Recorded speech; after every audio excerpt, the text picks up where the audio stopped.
할렐루야. 날이 많이 밝아졌죠. 길어졌죠. 날이 길어지면 길어질수록 저희들에겐 고민이 하나가 생깁니다. 시간이 너무 많아진다는 거죠. 그렇죠? 그런데도 불구하고 어떻습니까? 날이 밝아져 길어져서 시간이 많아졌음에도 불구하고 우리는 뭐라고 하죠? 아이고, 왜 이렇게 시간이 없나 모르겠어. 뭐 좀 하려고 하면 시간이 금방 이렇게 다가버렸네 라고 이야기를 합니다. 무슨 이야기를 하고 싶냐면요, 우리에게 허락된 시간이라는 것은 늘 동일하게 우리에게 주어지지만 그것을 어떻게 사용하고 활용하느냐에 따라서 그것이 넉넉하고 풍성하게 느껴지는가 하면 때로는 부족하고 모자라게만 여겨진다는 것이죠. 여러분들에게 주어진 하루의 시간은 어떻습니까? 넉넉하고 풍족한가요? 아니면 부족하고 늘 쪼달리나요? 하나님께서 우리에게 주셨을 때는 어떻게 주셨을까요? 넉넉함으로 주셨을까요? 아니면 쪼달리라고 주셨을까요? 분명히 하나님께서는 넉넉함으로 주셨을 거다라고 믿습니다. 아멘이십니까? 네. 하나님께서 저에게 허락하신 시간은 늘 넉넉함으로, 우리에게 넉넉함으로 부어주시는 줄 믿습니다. 그런데 우리는 왜 그렇게 시간에 쫓길까요? 시간이 없다 하고 우리는 뭔가 할 수 있는 시간이 없어 라고 이야기를 할까요? 오늘 정말 그 시간이 훨씬 더 넉넉했으면 좋겠는 사람이 한 사람 있습니다. 본문은 디모데 후서를 읽었는데요. 디모데 후서, 다시 말하면 좀 제가 이야기하고자 하는 바대로 이렇게 말씀을 드릴게요. 디모데라고 하는 사람이 있습니다. 디모데라고 하는 사람이 있는데요. 이 디모데라는 사람은 바울을 빼놓고는 이야기할 수가 없습니다. 왜냐하면요, 오늘 본문에서도 이야기를 하듯이 디모데는 바울이 사랑하는 아들이라고 이야기를 하고 있거든요. 표현을 그렇게 하고 있습니다. 정말 디모데는 바울의 아들일까요? 그렇지는 않아요. 바울이 낳은 세상의 자녀가 아니라는 거죠. 그러면 어떤 아들일까? 좀 이야기를 많이 찾아보면 성경 말씀에 등장하는 디모데를 보면 바울이 전도 여행을 다니면서 교회를 세우고 그 교회에 많은 사역자들을 세웠단 말입니다. 평신도 사역자들을 세운 거예요. 마지막 사도라고 이야기할 수 있는 게 바울을 이야기를 하지 않았습니까? 바울이 교회를 다니면서 개척을 하고 그 교회에 사역자들을 한 명씩 계속 세우는 거였어요. 지금으로 이야기를 하면 목회자들을 세운 거였죠. 집사를 세우고 장로를 세우고 감독을 세웠다라는 거죠. 그런데 그 중에 유독 어리지만 눈에 띄는 사람 한 사람이 있었어요. 이 청년을 바라보니까 그 동네에서도 굉장히 평판이 좋은 청년이었던 거예요. 말을 할 때 뭐라고 하냐면 성실하고 충성된 이라고 표현을 하고 있었던 거죠. 유심히 바라보았던 이 바울은 디모데를 보니 너무 좋은 거예요. 무엇이 좋았냐면 이 디모데가 복음을 받아들이는 모습과 그것을 흡수하는 것, 그리고 그 말씀에 순종하고 충성하는 모습을 바라볼 때 너무 흡족했어요. 정말 하나님이 세운 사람이 분명한 것처럼 누가 보더라도 바울은 그렇게 여겼다라는 거죠. 오늘의 디모데 전후서가 쓰여진 그 장본인이기도 합니다. 그런데 우리가 디모데 후서 1장 오늘 본문 3절에서 5절 말씀은 어떤 내용을 담고 있냐면 조금은 슬픈, 조금은 안타까운, 마음 아픈 그러한 내용도 함께 배어져 있다라는 걸 우리가 한번 기억했으면 좋겠습니다. 어제가 어버이날이었어요. 이런 걸 물어보면 안 되죠. 혹시 부모님께 이렇게 꽃을 달아드리지 못하신 분이 계신가요? 달아드린 분 해야 되는데 달아드리지 못한 분 하니까 좀 그렇죠. 왜냐하면 여기 지금 앉아 계신 우리 권사님 집사님들은 연세가 지긋하셔서 달아드리고 싶어도 달아드릴 수 없잖아요. 그러면 전혀 그럴 수 없을까라는 생각을 해봅니다. 저도 상당히 조부모님께서 굉장히 장수하시다가 돌아가셨어요. 그래서 별로 이렇게 좀 슬프거나 하지는 않지만 계실 때와 계시지 않을 때 차이는 굉장히 크더라고요. 왜냐하면 계실 때는 모이기에 좀 더 잘 힘쓸 수 있었고 여유로웠는데, 여유롭다라는 것은 잘 모였다라는 걸 제가 표현하는 거고요. 그런데 돌아가시고 나니까 그게 여유롭지가 않더라는 거예요. 모일 수 있는 기회가 줄어들더라는 거예요. 그러나 감사하는 건 무엇이냐면 오래오래 사시면서 장수하시면서 저에게 지금 이 자리에 설 수 있는 이 신앙의 씨앗을, 열매를 맺고 가셨다라는 거죠. 제가 이 자리에 서기 이전에는, 이 자리에 서려고 마음먹기 이전에는 그러한 것에 대해서 이렇게 소중하게, 좀 감사하게 여기지 못했었어요. 왜냐하면 그때의 신앙은 지금의 제 신앙과 견줄 수 없기 때문에 그렇습니다. 자기 신앙을 견주어 봐야 얼마나 차이가 있겠어요. 그렇지만 객관적으로, 주관적으로 볼 때 지금 제 신앙과 그때의 철없었던 그 시절의 그때의 신앙은 분명히 비교할 만하다라는 것이죠. 그렇기 때문에 지금은 돌아가셔서 이 땅에 계시지는 않지만 분명히 하나님 곁에서 아주 즐거운 그러한 시간들을 아마 보내지 않으실까. 솔직히 이런 표현 자체도 조금은 어색하긴 합니다.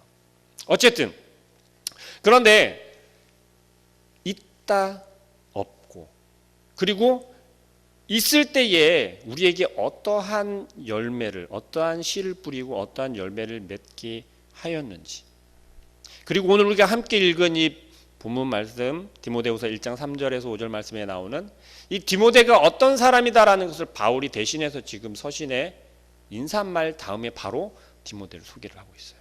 디모데가 이런 사람이다라는 것을. 근데 주목할 만한 건 무엇냐면요, 5절 말씀에 이렇게 이야기합니다. 이는 내 속에 거짓이 없는 믿음이 있음을 생각함이라. 이 믿음은 먼저 내 외조모 로이스와 내 어머니 유니게 속에 있더니 내 속에도 있는 줄을 확신하노라 라고 이야기했어요. 바울의 이 말 한마디는 어떤 거와 동일하냐면요, 법원에서 내려진 법원 명령과도 거의 같은 효력을 가지고 있어요. 무슨 얘기냐면 바울이 세운 그 교회, 에베소 교회에 디모데라고 하는 목회자를 세웠는데 그 목회자를 성도들이 바라볼 때 너는 좀 젊으니까 우리가 너무 많이 봐서 우리 마음대로 그냥 이렇게 이야기할 수도 있고 너 좀 그렇게 하지 마봐, 이게 지금 요즘의 대세래 라면서 그때 상황, 되어지는 상황들 속에 디모데가 그 중심을 붙잡지 못하고 흔들리며 힘들어할 때, 어려워하고 있는 그 상황 가운데 이 바울의 서신 한마디는, 이 말 한마디는 너희들 똑똑히 보고 따르라는 거예요. 디모데의 말에 너희들이 순종하라는 거예요. 고지고대로 믿고 배우라는 거예요. 에베소 교회가 지금 어떤 상황인지 우리 많이 이렇게 설교 시간에 듣고 배워서 알고 계시겠지만 간단히 설명을 하자면 에베소라고 하는 이 곳은요, 굉장히 경제적으로나 아니면은 그 문화적으로 부흥 발달이 되어져 있는 그런 도시였어요. 바닷가도 가까이 인접해 있었고 해상 무역이라든지 아니면 내륙의 무역도 원활하게 할 수 있었고, 그 다음에 문화라든지 그러한 것들이 굉장히 많이 이렇게 통용되고 있었던, 부흥 발전하는 그러한 곳이었어요.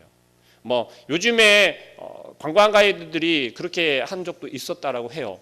그곳에 들어갈 때는 벌건 대낮에는 해가 떠 있어서 해를 바라보지 않더라도 선글라스를 끼고 들어가야 눈을 보호할 정도로 휘황찬란했다라고 합니다.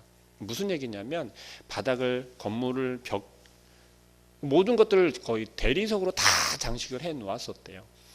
대리석을 쓴다라고 하면 얼마나 부흥했었고 물질적으로 부흥했었는지 알 수가 있는 표현이잖아요. 에베소라고 하는 곳이, 그 도시가 그런 도시였었다라고 이야기를 하고 있어요. 그곳에 교회를 세운 게 바로 에베소 교회이고 그 교회를 디모데에게 맡겼던 거예요. 뭐가 문제냐라고 말씀하시겠죠. 부흥할 수 있고 발달이 되어져 있는 그러한 도시인데 그럼 뭐가 문제야? 문제가 있지요. 어떤 문제냐면, 불교가 성행되어져 있었고 보편화되어져 있었고 불교 문화권에 우리 기독교가 개신교가 들어간다라고 하면 상상을 해보시죠. 쉬울까요? 어려울까요? 굉장히 어렵겠죠. 그곳에 들어가서 성경을 펼치는 것조차도 아마 두려울 거예요. 왜요? 억압을 받거나 아니면 박해를 받을까 봐. 에베소라고 하는 것은요, 어마어마하게 많은 신들이 있던 곳이었어요. 그 어마어마하게 많은 신이 어느 정도냐면 한 500여 개의 신이 있었다라고 이야기를 해요. 그 중에 주가 되었던 건 한 7가지의 신이 있었는데 그 신을 함께 섬기는 것이 이 곳에서는 통용이 되었어요. 허락이 되었었다라는 거예요. 만연해 있었고 자연스러운 거였다라는 거예요. 그곳에 그 속에 들어가서 바울은 복음의 씨앗을 뿌렸고 에베소 교회를 세웠던 거예요. 자, 그 에베소 교인들은 어떠한 상태였을까요? 온전한 상태의 복음을 받아들이고 모인 사람들일까요? 아니면 어느 정도는 곁다리도 있고 양쪽 발을 디디며 이쪽으로도 생각하고 이쪽으로도 생각하고 한편으로는 예수 그리스도의 복음을 받아들이면서 와 신선하다 굉장히 좋다 라고 하면서도 한쪽으로는 우리가 살아가는 세상의 복을 따라가야 하기 때문에 세상의 어떤 문화, 헬라의 신들, 그들의 이방 신들 그 끈을 놓지 않고 붙잡고 있는 거죠. 그래서 자기가 생각할 때 이로운 쪽으로, 분리할 때는 이쪽으로 한쪽으로 넘어가고 또 그쪽이 분리할 때는 또 반대쪽으로 가고 그러한 신앙의 모습들이 만연해 있었다라는 거예요. 그 가운데 복음의 진리를 꿋꿋이 지키고 충성되게 말씀에 순종하던 그 사람 한 사람이 바로 디모데였다라는 거예요. 디모데 전서에는요. 그 교인들을 굉장히 권면하고 너희들 그러면 안 된다라고 하는 그러한 서신의 성격을 많이 띠고 있습니다. 그러면 오늘 디모데 제가 나누고 싶은 것은요. 어떤 복잡한 이야기를 많이 나누고자 하는 것이 아니라 어떻게 보면 가장 기본적인 것이고요. 근본적인 것을 그냥 함께 나누고자 이야기를 꺼낸 것입니다. 서두에 말씀드린 것처럼 디모데의 부모는 로이스와 그 할머니와 엄마의 신앙을 물려받은 이 디모데의 모습이 어떠했는지를 우리는 기억했으면 좋겠다라는 생각이에요. 바울이 지금 이 서신을 쓰게 되어 있는 서신을 쓰고 있는 환경은 어떤 환경이냐면요. 사실 이게 디모데후서 마지막 서신이거든요. 바울의 이 서신을 이후로는 거의 참수당한 걸로 그렇게 역사적으로 되어 있어요. 지금 디모데후서를 쓴 데는 로마 감옥에 갇혀 있을 때예요. 갇혀 있을 때고 다른 때와는 다르게 지금 2차 투옥인데요. 2차 투옥 이후에 죽잖아요. 근데 이때는 1차 투옥 때와는 상황이 달라요. 우리가 좀 이해를 하기 위해서 여러분들이 이해를 돕기 위해서 로마 시대에 감옥에 갇힌다라는 것은 우리가 생각하는 지금 뭐 어디 인천 형무소나 아니면 서대문 형무소에 갇히는 것처럼 확 이게 갇혀서 간수들이 지키고 있고 외부와 전혀 이렇게 연락을 할 수 없고 그런 상태, 그런 때가 아니고요. 이 로마 시대 때는 어땠냐면 감옥에 딱 갇혀 있으면 돈만 있으면 간수들에게 돈을 주고 나 좀 만나고 올게, 먹을 것 좀 넣어주고 올게, 옷 좀 갈아피고 올게가 되었어요. 그렇게 할 수 있었던 게 이때 감옥이었어요. 그런데 감옥의 종류가 또 있더라고요. 2차 투옥 때 바울이 갇혔던 그 감옥은요. 원래는 그런 감옥에 갇혀야 된대요. 지하 감옥이라고 하는 것은 정말 바위를 안을 파고 들어가서 외부로부터 들어올 수 있는 어떤 문이나 문은 아무것도 없고요. 오직 한 가운데 이런 우리 맨홀 같이 그런 구멍을 뚫고 그쪽으로만 다닐 수 있게 되어져 있는 게 이때 당시에 지하 감옥이었대요. 지금 여행하시는 분들이 그곳을 가면 여행하는 사람들이 들어가야 하기 때문에 계단을 지금은 만들어 놓았다라고 해요. 근데 가보시면 가운데 구멍이 맨홀 구멍처럼 동그랗게 가운데가 하나가 있어요. 그곳으로만 다닐 수 있게 되었대요. 외부와 전혀 통할 수 없게.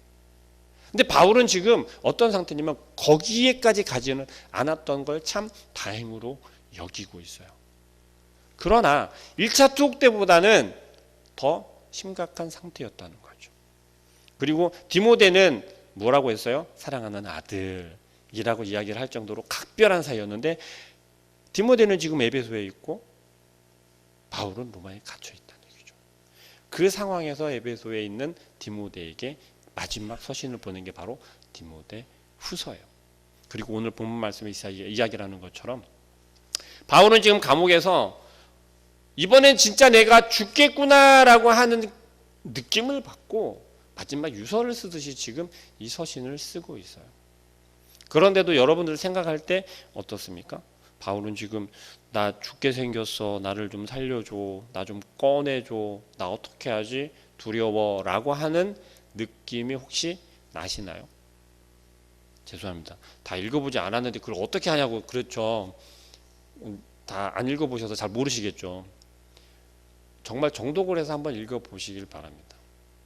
마지막 바울의 죽음을 앞두고 있는 바울의 유서라는 것을 염두에 두시고 이 글을 한번 읽어보시기 바랍니다. 전혀 지금 내일 죽을 사람의 표현이나 글이 아니라는 거죠. 바울이 처해 있는 그 상황 가운데서도 나는 지금 내일은 정말 죽겠구나 그것을 감지하고 있고 알고 있으면서도 지금 디모데에게는 어떠한 느낌으로 어떠한 글을 쓰고 있냐면요. 2절 말씀 하반절에 그렇게 이야기합니다. 그리스도 예수 우리 주께로부터 은혜와 긍휼과 평강이 내게 있을지어다 라고 인사하면서 글을 써내려가요.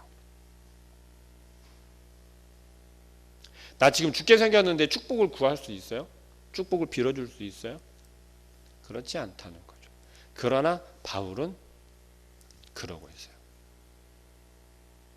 디모데를 이야기를 해야 되는데도 제가 지금 바울을 계속 이야기하고 있죠. 그 이유가 무엇인 것 같습니까? 디모데도 이 바울과 비슷한 신앙을 가지고 있다라는 거예요. 그래서 디모데 후서가 끝날 쯤 되면 디모데는 이제 에베소의 목회자로 서 있는 것이 아니라 바울의 뒤를 이어서 전도자의 길을 가게 돼요. 바울의 말을 순종하면서. 어쨌든 디모데가 가지고 있었던 그 신앙, 그 뿌리를 바울은 이미 알았어요. 그게 어디에서부터 왔다라는 것을. 어디라고요? 5절 하반절에 그렇게 이야기했다고 그랬죠. 윤희계와 누구요? 외조모 로이스. 여러분들에게 드리고 싶은 말은 다른 이야기가 아니에요. 바울은 너는 원래 그랬으니까 다메섹에서 주님을 만났으니까 그 체험으로 너는 변화되었으니까 그러니까 그럴 수 있지. 디모데는요. 여러분들에게 지금 바울이 똑같이 찾아와서 여러분들의 이름을 부르면서 여러분들을 바라보면서 너는 내 사랑하는 아들이라 너는 내 사랑하는 딸이라 내가 보니 너는 정말 충성되고 오늘 우리 본문에서 이야기를 하는 것처럼 5절 말씀에 그렇게 얘기하잖아요. 거짓이 없는 내가 너를 바라보니 너에게는 거짓이 없는 믿음이 보인다라는 것을 바울이 보았다는 거예요. 거짓이 없다라는 게 뭐예요? 성실하다는 거잖아요. 순결하다는 거잖아요. 거리낌이 없다라는 거잖아요. 숨김이 없다라는 거잖아요. 우리의 신앙이 우리의 믿음이 하나님 보시기에 하나님 앞에서 열심히 예배하고 있고 찬양하고 있고 기도하고 있음에도 불구하고 누가 바라보건 누가 바라보아도 바울이 디모데를 평가하는 것처럼 그렇게 보여질 수 있나요? 그럴 자신이 있으신가요? 하나님 앞에서 하나님 보시기라는 거죠. 하나님이 바라보셨을 때 내가 그렇게 하지 못했다면 내가 그것을 물려받지 못했다면 그럼 어떻게 해야 되겠어요? 불행인지 다행인지 모르겠지만 저희 포리교회에는 이거 물려줄 수 있는 분들이 너무너무 많은 것 같아요. 믿음의 유산을 물려주실 수 있는 분들이 너무너무 많은 것 같아서 감사해요. 다른 사람들은 연령대가 많아서 좀 그렇겠네. 왜요? 연령대가 많은 분들이 많으면, 우리 권사님, 지사님, 장로님들이 많으면 왜요? 주님의 말씀에 충성할 수 없나요? 순종할 수 없나요? 그렇지 않다라는 거예요. 하나님이 우리들에게 요구하시는 것은요, 젊을 때 열심히 하고 이제 나이 먹었으니까 쉬어. 그러면 젊을 때는 천국 갈 수 있고 나이 먹으면 이제 천국 못 가네요. 그렇잖아요. 아닌가요? 죄송해요. 제가 좀 너무 과격한 표현을 쓰다 봐요. 그렇잖아요. 그런데 생각해 보세요. 바울이 전도 여행을 떠났을 때 걸어서 배 타고 다녔던 거리가요, 1300km가 넘어요. 1300km요. 혼자 여행한 게. 주님을 만나고 다메섹 도상에서 주님을 경험하고 만난 그 이후로 변화되어서 전도 여행을 떠났던 게, 선교 여행을 떠났던 게, 그 거리가 1300km가 넘어요. 근데 우리 어때요? 1km만 걸어가라고 해도 아이고 땡볕에 이 미세먼지 속에 마스크도 해야 되고 똘똘 막아 가려야 되고 타면 어떻게 안 돼, 그러잖아요. 왜 우리는 그걸 못하냐는 거죠. 왜 우리는 그런 마음이 없냐는 거죠. 아니요, 없진 않겠죠. 있겠죠. 있지만 하지 못하는 이유는 뭘까요? 제가 감히 부탁을 드리고 싶은 건, 믿음의 유산이라는 것은요, 우리 학생들이 태어나면서부터 가질 수 있는 게 아니에요. 제가 태어나면서부터 그냥 가질 수 있는 게 아니라는 거예요. 유산이라는 건 물려주어야 받을 수 있는 거잖아요. 물려주지 않으면 받을 수 없어요. 여러분들이 가지고 있는, 여러분들이 믿고 있는 여러분들의 신앙, 내 신앙, 내 믿음, 개개인마다 다 생각하는 게 다를 수 있어요. 다르겠죠. 당연히 다르겠죠. 내 신앙이 옳아, 거기에서 끝나시겠습니까? 아니면 정말 내 신앙이 옳다면 그것을 유산으로 물려주시겠습니까? 물려주어야 하잖아요.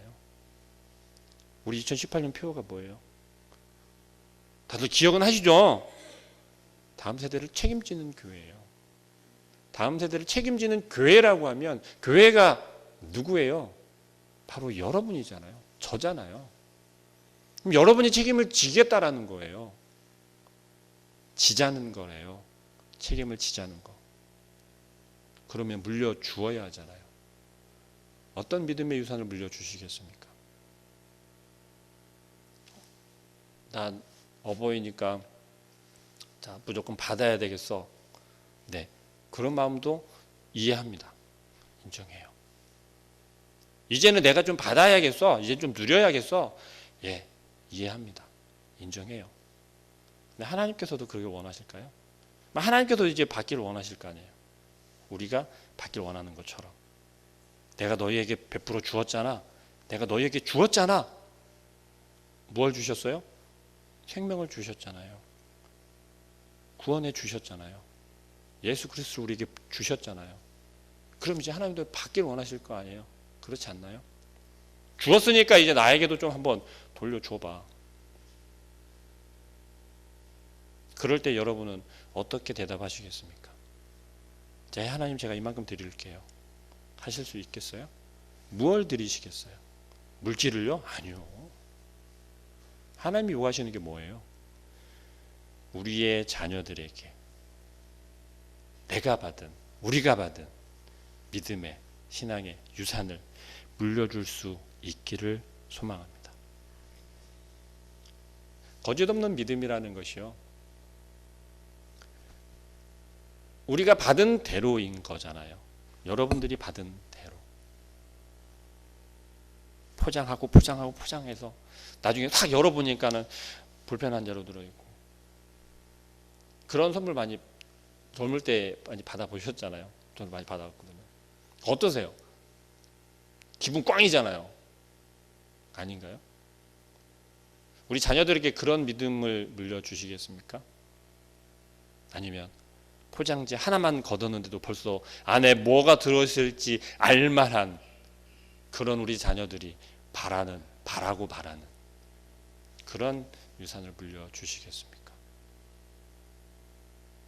우리가 먼저 나의 믿음이, 우리의 믿음이 거짓 없는 믿음이 되었다면, 꺼리낌 없는 믿음이 된다면, 솔직한 믿음이 된다면 그 믿음이 우리 자녀들에게 그대로 물려줄 수 있는 믿음의 온전한 유산이 될 줄로 믿습니다. 기도하겠습니다. 사랑하는 하나님,